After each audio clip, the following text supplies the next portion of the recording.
What's ailing India? Why they struggled against Australia and ODIs after the high of test matches? What are the issues troubling India in the limited overs format? Let's take a look at the 15 issues. First, lack of a settled coaching setup. Interim head coaches and other coaches keep changing. Multiple interim coaches in itself is not the problem, but they all implement different philosophies and strategies leading to unsettled squads and 11s. Second, lack of game time in ODIs.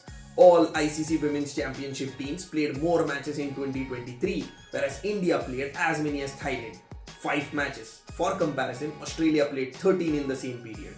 Third, lack of preparation for the format. Australia played England, Ireland, West Indies coming into the series, and they will go home and host South Africa. Whereas India's next ODI is in October. Australia also had their WNCL season. India's senior one-day trophy starts January 4th. To be fair, they were the better prepared side for the test matches with the 4-day game, and it helped India. Number 4. Heavy dependence on senior batters. 8 of the last 10 centuries across formats were scored by Harmanpreet Kaur and Smriti Mandhana. Other 2 were by Mithali Raj and Poonam Raut. When they fail, young batters can put up a fight, but that might not lead to a win. Smriti and Harman did well against England, and India could beat England 3-0. Harman's return of 17 runs is an indication of how India struggled against Australia. 5th, fielding and small issues. Multiple fielding coaches have been there, but no one has been able to fix issues like ground fielding, catching, running between the wickets. Is it the players or the system? Why there's no change even as young fielders coming through seems to be better at it? Shriyanka, Amanjot, under 19 team. India need to be at their best to beat Australia, whereas Australia can drop a few catches like they did in the second ODI and still go on to win. 6. Batting depth. Despite the 190 run loss, there are enough batters, especially the top order in the squad and also coming through the system. It's all about fixing a batting order for them and sticking with it.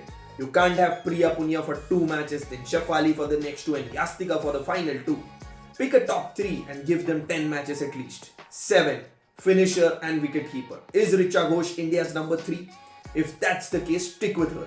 Can she keep 50 overs and bat at 3 all the time as well? Decide between Richa and Yastika and who's your better ODI keeper. Or does Richa Ghosh add more value as a finisher? If that's the case, give her a run at 5, 6 or 7 for minimum of 10 matches rather than abandoning her after a few attempts. 8.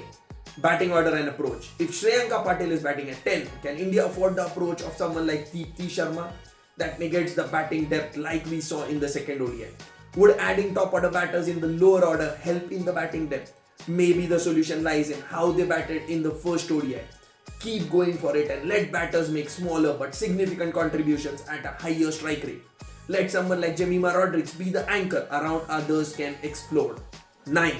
Bowling firepower. India's bowlers have been lacking striking power in recent times. Maybe that's also attributed to the influence of too much T20s where the bowlers have been bowling defensively. Even Deepti Sharma has been bowling and has been used as a defensive option. Before that 5-wicket haul, Deepti was averaging over 30 plus over a long period. For comparison, someone like Ash Gardner was picking up wickets with less than 20 average.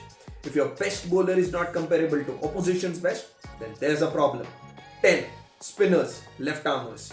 India fielded 3 full-time off-spinners in the second ODI, and although they bowled somewhat well, it's not a sustainable strategy. They don't know who's their best left-arm spinner. When Mannat Kashyap made her debut, she became the 3rd SLA to do it in recent times. Both Anusha Reddy and Saika Ishak also featured in their debut ODIs only. Who's your best left-arm spinner? 11. Spinners, leg spin. That brings us to the leg spinners question. Australia had 2 leggies. Bangladesh are known to field 2 or more leg spinners. Other teams are also trying to have at least 1 leg spin option, or they have good SLAs to cover up for that. India said they wanted a leg spinner, got in Devika Vaidya in the mix, and discarded her after 1 series where she was the leading wicket taker. If she is not good enough, they should try adding someone else in the mix or grow someone into the role. 12. Pace bowling. Renuka Singh Thakur was bowling well in the ODIs before she was injured. Coming back from injury, she still has to lead the attack. So who was the leader in her absence? India bowled Amanjot Kaur, only 3 overs in each of the first 2 ODIs. Is she your lead pacer or a support act? Someone like Nicola Carey. If you want Pooja Vastrkar to bowl in the middle overs, you need someone to open the bowling with Renuka and help her out if there's no swing. Who's that bowler? Is it Titas Sadhu? Or should this attack need another leader, say someone like Shikha Pandey, and give Renuka some leeway considering she's still only 10 ODIs old? 13. Pace bowling all-rounders. Teams like South Africa, Australia have been able to employ multiple pace bowling all-rounders, reducing the load on bowling and batting, whereas India puts too much pressure on Pooja Vastrakar's plate.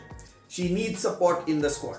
Can they trust Amanjot Kaur more, or should they think of players with more firepower, say Simrandil Bahadur, Ashwani Kumari or Hurli Gala? 14. Home advantage. By playing at same venues in same conditions that would suit the visitors more. India have been negating the home advantage and letting a side like Australia settle when there's don't need help that as a world-beating side. India just making things more difficult for themselves. Make use of the home advantage. 15. Strategically weak. As already mentioned, India have been fielding a similar looking attack with full-time and part-time off spinners and not to be able to bring that point of difference in bowling which Australia had with Annabelle Sutherland's off-pace bowling or two different kind of leg spinners in Wareham and King. Mine goes back to the time they had 3 left-handers in the top order when it was destined to fail.